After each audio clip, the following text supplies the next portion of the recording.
Tiene la palabra la diputada Celia Arena. Gracias, señora presidenta. Bueno, obviamente hay una coincidencia en la valoración que todos y todas quienes han hablado hacemos de lo que representa el Papa Francisco. Y la verdad que yo hablo desde un lugar que seguramente coincide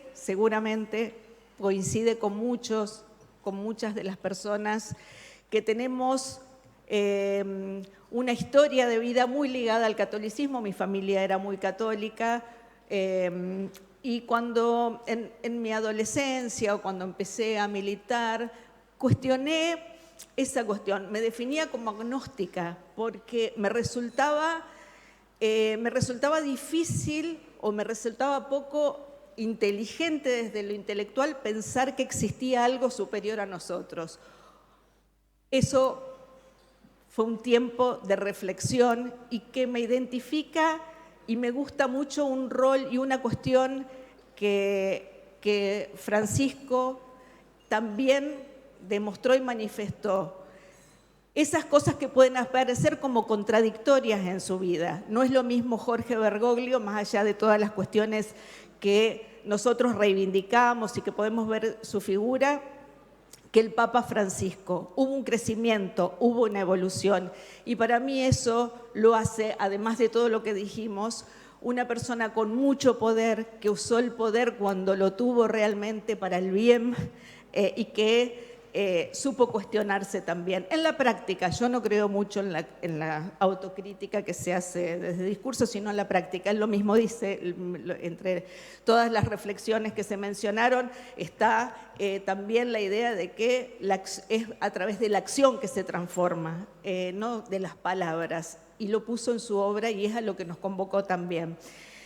Con su partida nosotros sentimos todos, creo, más allá de nuestras creencias, lo dijeron todos, lo dijo Lu, nos sentimos un poco huérfanos. El mundo se siente un poco huérfano, porque Francisco fue mucho más que un líder religioso, fue un referente ético, un constructor de puentes, una voz clara en medio de tanto ruido. Fue una señal de ternura, inclusive, más allá de su fuerte personalidad, de sus posiciones muy claras, siempre con una mirada de ternura y de amor.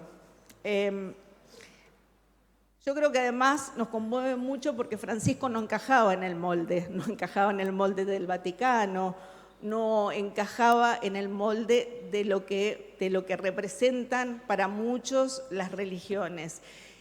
Y Lucila y varios decían, él incomodaba a los poderosos, cuestionaba, y eso me parece que tiene un valor tan importante en este momento y en estos tiempos donde muchísima gente, por no incomodar, va para donde va el viento.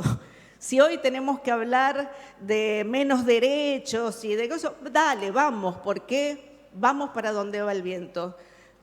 Uno entiende que desde los lugares de poder esto tiene mucho más valor. Poder abrir y poder hacer eje en lo que representa ese lugar para la transformación. Él decía, hay palabras que calaron muy hondo, y en esto de la acción política podemos encontrar muchísimas acciones también, pero muchísimas intervenciones de él. Y a mí me gusta poner el foco en algunas de sus frases, como la política tan denigrada es una de las formas más elevadas de la caridad si se orienta al bien común. No se ama con las ideas, se ama con las obras.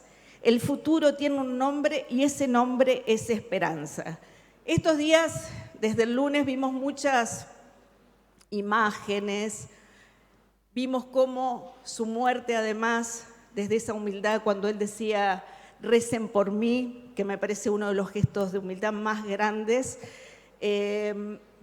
también su muerte hizo que se pudiera bajar y se pudiera romper esa pared del prejuicio y de que si esto que decía Lucila, ¿no? El Papa peronista, el Papa kirchnerista.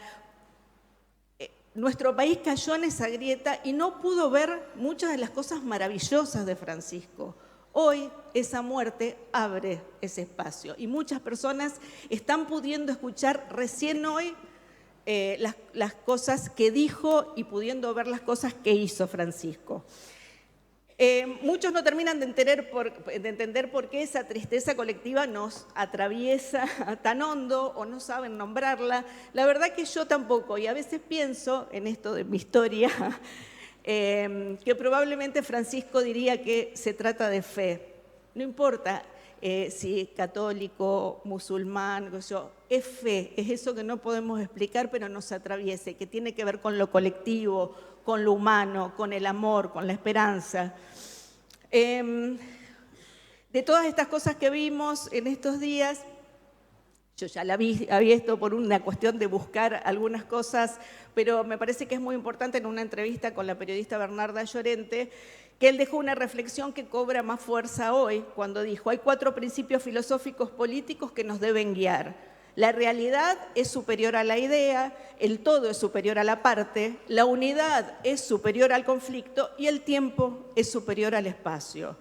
Esto claramente no son solo conceptos abstractos, son brújulas, son claves para entender la vida en comunidad, para entender el ejercicio del poder, la construcción política, la convivencia.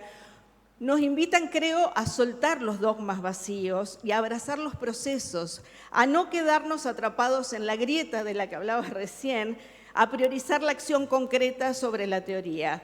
¿Cuánta falta nos hace hoy en este mundo esta sabiduría? Francisco nos enseñó que la fe no es un dogma frío y, como él decía, cuando decía hagan lío, que muchos se quedan con esa frase, decía hagan lío en sus parroquias, no quiero iglesias muertas, salgan a la calle convocando a los jóvenes. Nos decía que la iglesia tiene que tener olor a pueblo, tiene que tener a tierra, a vida en comunidad. Hoy el mundo entero lo recuerda, lo despide, y esa humanidad parece estar pintada por un momentito de celeste y blanco. Y mientras el mundo lo despide, nosotros, en cada uno de los lugares, vinculado con lo que decía hace un momentito, de cuánta gente empieza a ver y a escuchar lo que Francisco hizo ahora, es una forma de su legado empezando a desplegarse en la memoria colectiva. A mí, desde lo más profundo de mi corazón, a nosotros, nuestro bloque, nos convoca a eso. Y queremos decir, gracias Francisco por tu vida, gracias Francisco por tu ejemplo, gracias por recordarnos que amar también es elegir a quién mirar. Gracias por darnos la certeza de que el amor es la fuerza más transformadora que existe. Gracias por tu legado y por darnos la posibilidad de haber tenido este Papa que eligió el nombre de Francisco, ese santo que tanto hizo en sus votos por la pobreza. Gracias. Gracias, diputada Arena.